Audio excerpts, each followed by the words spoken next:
कान्हा कहाँ सिखला चोरिया के बनावा रोज आवे ओरहानवाना।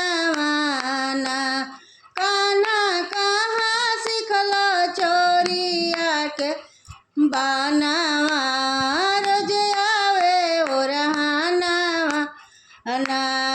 के कर माखन चोरवला के कर मटकी फोड़ला के कर माखन चोरवला के कर मटकी के कर तूड़ देला शिकार के बनावा रोज आवे ओरहानवाना।